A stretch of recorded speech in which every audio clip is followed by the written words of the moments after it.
Vos recién hablabas del juez Otranto. Guido Otranto, sí. No hay, algunos dicen, bueno, es el garantismo berreta de siempre. No, es el miedo. El miedo de no querer resolver rápido y patear todo a alguna instancia. Que les dio la orden de superior. allanamiento para desalojar a los alerces. En su ¿no? momento también con el caso Maldonado. Estos grupos, el líder es John Esguala, ¿y quién los financia o se financian solos?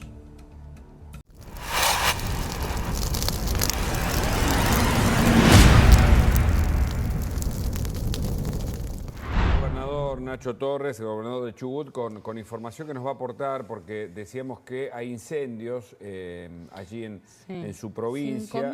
Más de 5.000 hectáreas Sí, perjudicadas por el fuego. Y lamentablemente la situación continúa, ¿no? Se había podido controlar de alguna manera la situación, pero obviamente ustedes saben, ¿no?, cómo es el fuego. Son muchas las circunstancias que terminan haciendo que las llamas crezcan o no, que mermen, y efectivamente está más complicado en las últimas horas. Y el gobernador, que va a estar acá en instantes, ahí lo veo ingresando, posteó lo siguiente, mirá.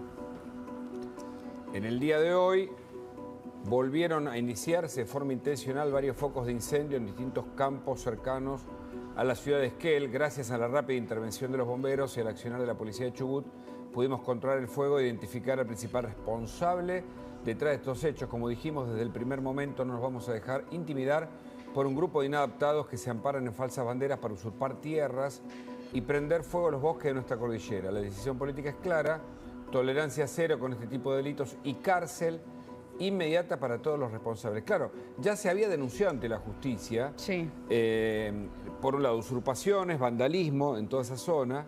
El juez Otranto es el que intervino, según el gobernador, ahora lo va a decir, ratificar o rectificar.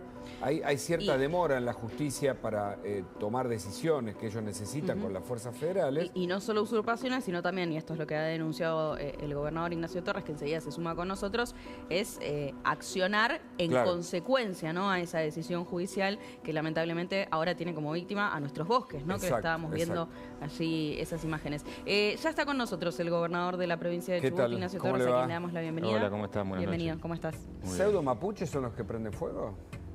Sí, por eso hay que hacer la separación, ¿no?, de lo que son las comunidades que estuvimos hace poco, que convivimos en armonía hace muchísimos años, y la verdad que yo agradezco el acompañamiento de esas comunidades porque hay que decir las cosas como son. Hay un grupo de pseudo mapuches, de pseudo tehuelches, que bajo falsas banderas cometen delitos. Usurpaciones, incendios.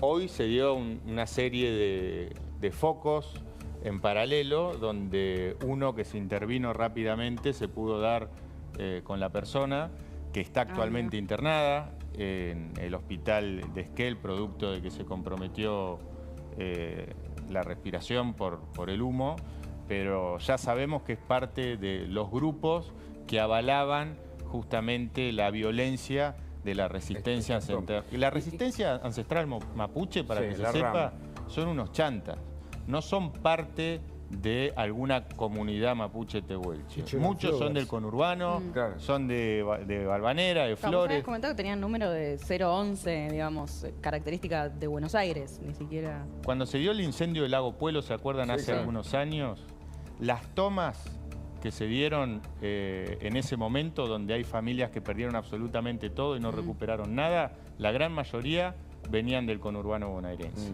Y también hay que decir algo: esta persona que está detenida en este momento, que está internada en el hospital, que no reconoce al Estado argentino como tal, esta persona era empleada del municipio de Esquel. Un empleado del municipio fue uno de los incendiarios. Trabajaba en el municipio, recién me comuniqué con el intendente, mañana inmediatamente va a ser O sea que están infiltrados dentro del Estado algunos, tuvieron la cobertura durante muchos años del Estado, de algunos sectores de organizaciones muy afines al kirchnerismo. Cruz Cárdenas, que es quien desalojamos hace pocos días del Parque Nacional Los Alerces, era brigadista del Sistema Nacional de Manejo del Fuego. De un día para el otro se autopercibió mapuche y tomó patrimonio de todos los argentinos. Es como Eso John es Esguala, ¿no? interesante pasar en limpio, ¿no? Porque lo que han planteado ustedes en varias oportunidades tiene que ver con esto. Hay un grupo que efectivamente sí pertenece a los pueblos originarios y con quien de hecho ustedes tienen diálogo y trabajan en conjunto. Es gente de trabajo, es gente de bien, es gente que la verdad que en ningún momento cometió algún acto de violencia y que están legalmente reconocidos porque hay un mandato constitucional. Sí, claro. Este es un grupo de violentos que ahora vemos que hay se vínculos... hacen pasar por pueblos originarios. Esto es lo que Sí, vos son planteás. chantas. Jones Wallace es un chanta. Claro. O sea, Jones Wallace reivindica los derechos ancestrales, pero no lo agarraron haciendo un camaruco, lo agarraron robando un auto no. hace poco. No, y hasta O sea, el otro día decíamos, era flogger y están los videos para comprobar cómo se movía. Bueno, no está mal ser flogger, digamos, pero pertenecía más a esa... pero no puede ser flogger a los 20 años y mapuche a los... Y recibir una visión que dice que toda la zona más rica de la Patagonia le pertenece por no sé qué... El peligro es que no dimensionan el inspiración. daño que hacen. Claro. Yo estuve la semana pasada con las 70 familias que perdieron sus viviendas, que de milagro Es una no se locura. perdieron vida. Ahora, ¿qué tan organizado? Porque uno dice, bueno, esto ocurre en la Patagonia, Chile tiene un problema enorme que recorre todo su país.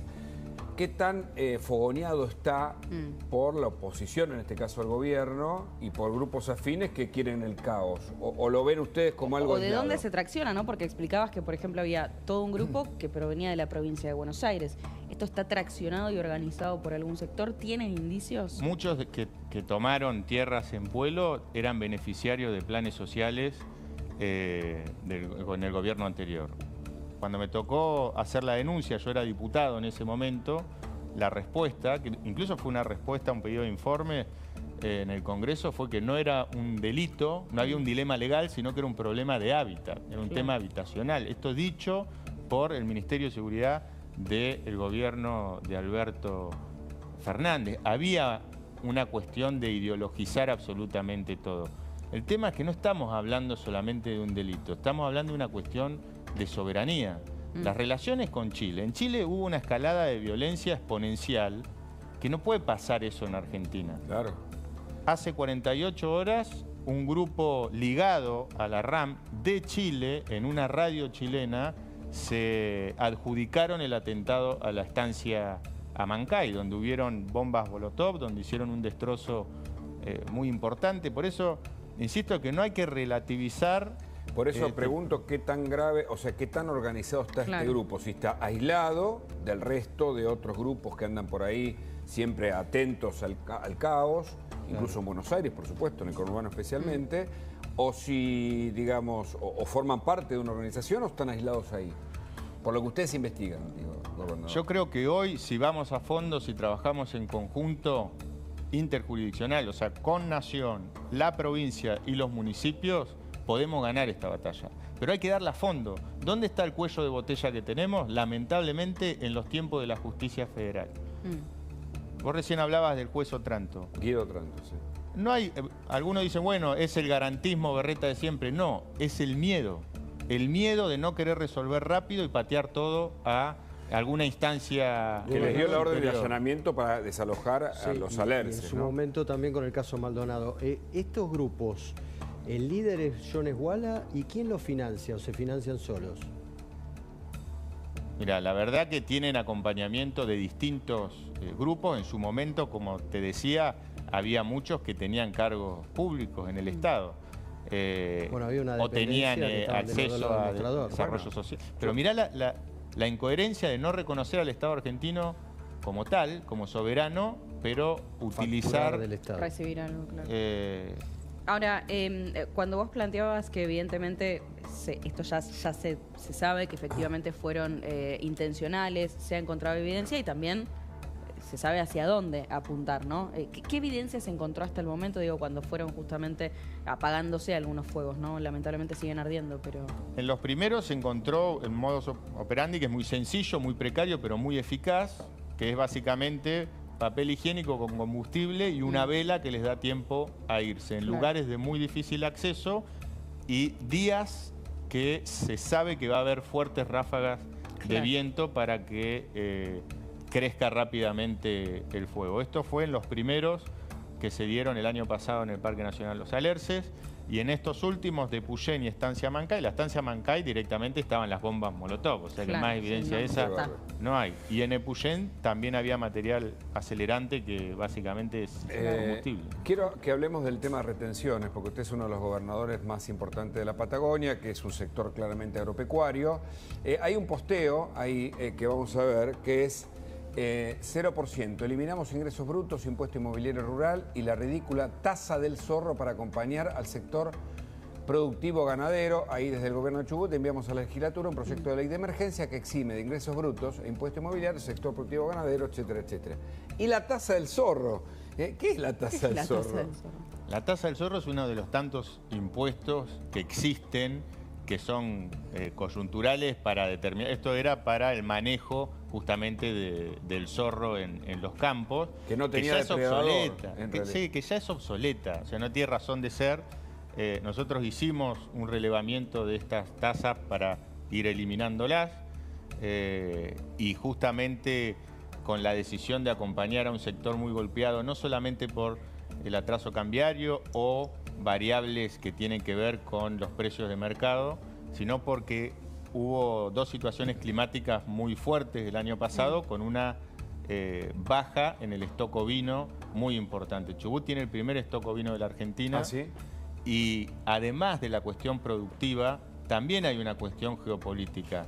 Esos campos que son tierras de frontera, necesitamos que estén ocupados, necesitamos que alguien esté en ese lugar. Por eso, la mejor forma que encontramos de acompañarlos no es subsidiando una actividad que no sea económicamente viable, sino quitarle el pie de encima a la producción y al trabajo. Es parte de nuestra identidad también la producción ovina en el sur. ¿Cómo crees que va a continuar el tema justamente de la baja de retenciones después de junio, ¿no? Recién hablábamos con Luis Miguel Echeverri y él nos planteaba la preocupación de ver que algunos no decidan tal vez o se les complique lo que es la negociación para liquidar, teniendo en cuenta que tal vez en junio las retenciones sean otras, porque se vuelvan a elevar. Otros productores decían, yo no creo realmente que se vuelva a elevar el nivel de las retenciones. Yo creo que primero es hacer futurología, pero yo creo que hay dos variables que son clave. Primero tiene que haber, el ordenamiento fiscal se tiene que sostener. Si uno no tiene superávit, no podés tener este tipo de medidas o acompañamientos, porque es como si yo digo, bueno, te eximo de este impuesto, pero me endeudo en el corto. Claro. Y genera una bola de nieve, como pasó en Chubut, que fue la provincia más endeudada de toda la Argentina en el gobierno anterior. Entonces, ese ordenamiento fiscal, si se sostiene, yo creo que cada vez pueden haber más gestos de alivio fiscal. ¿Cómo se tiene que dar? De manera ordenada y obviamente inteligente, porque el problema que tenemos nosotros no es de presión fiscal solamente. Es una matriz regresiva, distorsiva, centralista y compleja. ¿Cuántos impuestos hay que supuestamente eran transitorios y quedaron eternamente impuesto al cheque? El cheque es el emblema, sí. A mí me tocó siendo legislador. Siempre se vota la ley menos mala en vez de sentarse a hacer un consenso fiscal y ordenar de una vez por todas la matriz fiscal. A propósito de leyes, se vienen las sesiones extraordinarias. Hay 7 proyectos del gobierno, hay 5 en el que hay acuerdos, sobre todo ficha limpia, las 3, digamos, penales que son... La otra, la reforma política de quitar las PASO o suspenderla, el juicio en ausencia, reincidencia y hay otro más que es ley antimafia. ¿Coincide con eso? ¿Acompaña? Mira, si reiterancia se hubiese votado antes, John Esguala hoy estaría preso. Claro. Son proyectos necesarios, son proyectos importantes. Ficha limpia me parece un proyecto más que necesario. Y de hecho con una vuelta de rosca también, para que no sea para cargos electivos solamente, sino también para funcionarios ejecutivos. A mí me parece que hay que sesionar en ¿Ley extraordinaria. antimafia, por ejemplo? También. Porque también. todos van, digamos, desde el vendedor, por ejemplo, en el caso de la droga, hasta el lavador de dinero, todos cumplen una misma o tienen una relación con un mismo delito. Exactamente. Yo creo que son necesarias. Después hay temas que a mí... ¿Pasos sí, pasos no? ¿Suspensión, Mira, eliminación? Nosotros en Chubut no teníamos código electoral, trabajamos en un código electoral y lo hicimos con un debate que llevó 6 meses. Salió prácticamente por unanimidad. A mí me parece que el proyecto que más consenso podría generar es la suspensión de las PASO o un proyecto de ley que ya existe, que sostiene que en las legislativas no hay PASO y en las ejecutivas, si no hay competencia, tampoco hay PASO. Claro. Si lo único que se mira es la austeridad fiscal, el hecho de tener boleta única, que era el grueso del costo, Sí. está prácticamente resuelto. Después hay otra cuestión que se estaba trabajando que tiene que ver con el derecho a los tiempos televisivos. Que los tiempos televisivos se puede considerar costo fiscal cero, pero por otro lado le das la posibilidad a cualquier argentino que quiera ser candidato a presidente a tener visibilidad. Y me extraña que lo quieran quitar siendo un gobierno que el presidente se instaló en los medios. Bueno, Y con una campaña muy austera, porque la realidad es que se hizo una Sin partido utilización de político y esos... sin afiches, ¿no? Entonces, tratemos de que sea más participativo y darle la posibilidad a cualquier ciudadano de participar activamente y no restringir esas herramientas que ayudan a la democracia. ¿cuánta casta encontró desde que está gobernando en Chubut? ¿Y cuál es la resistencia que encuentra, si es que encuentra resistencia, para bajar algunos tipos de estas tasas, aranceles y demás de los intendentes opositores? Mira, para serte totalmente sincero, tuvimos un acompañamiento muy fuerte de los intendentes. Mirá. Hemos tenido algún caso en particular que se resolvió porque la situación es muy sencilla. Nosotros del día 1 nos juntamos con todos los intendentes y empezamos con una decisión muy firme. Tuvimos que intervenir la caja previsional. Juicio político a actores de la Corte Provincial que no nos iban a dejar gobernar porque eran parte de esa casta viciada de lo peor de la política del gobierno anterior. El hecho de haber mostrado firmeza en un principio y que en Chubut hay una situación particular porque más del 70% de los intendentes son del espacio oficialista.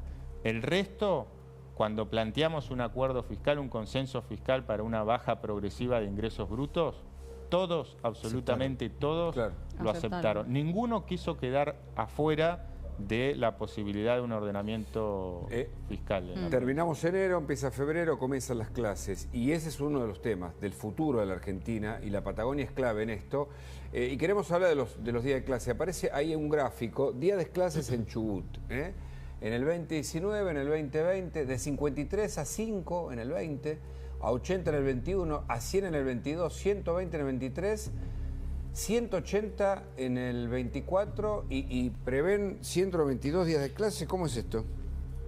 Sí, Primero, nosotros este tuvimos- gráfico es tremendo. Los problemas que había tenido Chubut en 3 años sin términos clase de casi. poder tener todos los días de clases es una locura. Algunos... En Santa Cruz ni hablar, ¿no? No, y en Estamos hablando de Chubut ahora, pero... Pero Hay Este una gráfico es crisis una locura. que fue en toda la Argentina que tiene que ver con la pandemia. Sí, El problema en Chubut no fue la pandemia. El problema en Chubut fue la demagogia de, en un contexto electoral, estoy hablando 2018, un año antes, 2017-2018, se prometió un acuerdo paritario que era imposible de cumplir. Ah. Eso Sí, me generó una catarata de conflictividad gremial donde no hubo prácticamente... Los chicos, como vemos acá, apenas tuvieron en el transcurso de 6 años, 1 año y medio No, es una de locura. ciclo lectivo. O sea, se comprometió a una generación de chubutenses. Lo que decidimos hacer desde el día 1 es una ley de profesionalidad docente que establece algo que es muy básico, es sentido común, no es nada sofisticado.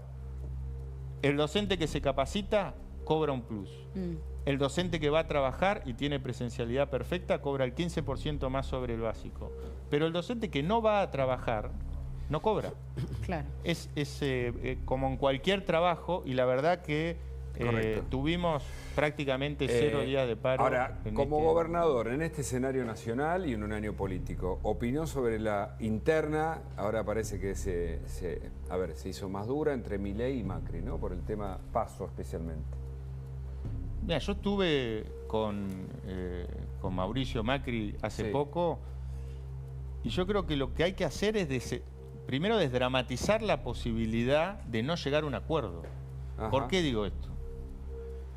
El gobierno pudo avanzar en leyes que eran determinantes para el éxito del gobierno, por ejemplo, para consolidar la macroeconomía.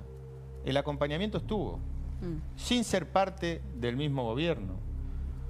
Si no hay un acuerdo legislativo, si no hay una agenda legislativa común, no tiene ningún tipo de sentido amontonarse para porotear en el Congreso y después votar distinto.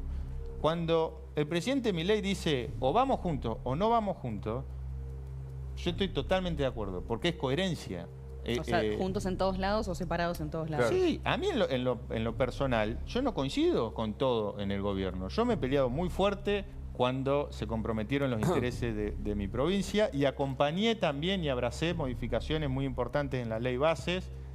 Fuimos la primer provincia en adherir al sistema acusatorio, al RIGI, pero lo que no podemos pretender es ser héroes si acompañamos todo, traidores a la patria si no acompañamos nada. O sea, es una locura esto de constantemente plantear una dicotomía, un River Boca. La democracia, gracias a Dios, permite acompañar y disentir. ¿Le gustó el discurso de Javier Milei en Davos?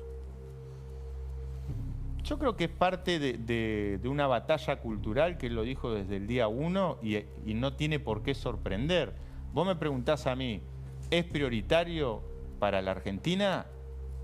Bajo ningún punto de vista. Lo de la cultura woke, por ejemplo. A ver, yo nunca estuve de acuerdo con que el kirchnerismo haga un revisionismo dialéctico de hablar con y todas esas cosas. Me parece una pavada, sinceramente. Pero si empezamos con un revisionismo del otro lado, por ejemplo, con un fetiche setentista, otra vez a discutir el pasado, me parece también una pavada. Hace poco veía, de los dos lados, pues yo veía a chicos de la Cámpora con cánticos setentistas que no tienen nada que ver con la realidad de hoy y ni siquiera estudiaron lo que tienen que estudiar. Y por otro lado, militantes de la juventud del gobierno en un falcón verde haciendo pintadas. O sea, la verdad que esos chicos hay que mandarlo, pegarle un boleo y mandarlos de vuelta a estudiar. Esas cosas están mal. Claro. Tenemos un país que por primera vez en mucho tiempo podemos ganar una discusión preideológica que es económica, bajar la inflación. No generemos. Bueno, pero el gobierno dice que quiere dar la batalla cultural, no le quiere dejarlo esto al kirchnerismo. Claro, el gobierno entiende que la única forma de combatir al kirchnerismo no solo es con una buena administración económica, en seguridad o política, sino desde lo cultural. A mí el debate me parece bárbaro, me encanta. Incluso el debate con vehemencia, yo no le tengo miedo a ese debate. Ahora, Lo que decís es que no es prioritario esto. yo creo que venís metiendo goles. A veces haces una de más y te desvías del eje, de lo importante y te terminás peleando por pavada. Eso sería una lástima, porque hoy yo creo que hay una oportunidad bisagra para la Argentina de tener un crecimiento exponencial. Tenemos Vaca Muerta en menos de 2 años va a exportar más que toda la pampa húmeda. Claro. Tenemos la oportunidad del hidrógeno verde. Tenemos muchas variables que van a ser favorables. Correcto. ¿Qué gana la Argentina? ¿Qué gana la Argentina volviendo a discutir el pasado, volviendo a poner los 70 sobre la mesa, volviendo a abrir heridas que a mí me pasó en el Congreso? En el Congreso habían proyectos de ley del kirchnerismo y de nuestra bancada que eran muy parecidos. Y uno escuchaba los debates y se discutía todo menos los proyectos. Cada uno escucha la radio que le dice que tiene la razón, el canal que le dice que tiene la razón, y hay 2 Argentinas distintas, 2 congresos distintos y no hay una política de Estado a mediano y largo plazo que sirva. Miremos para adelante, enseñémosle programación a los chicos, ordenemos la macroeconomía y dejemos de pelearnos por pavada en Twitter, ¿no? Gracias, gobernador. Por la visita.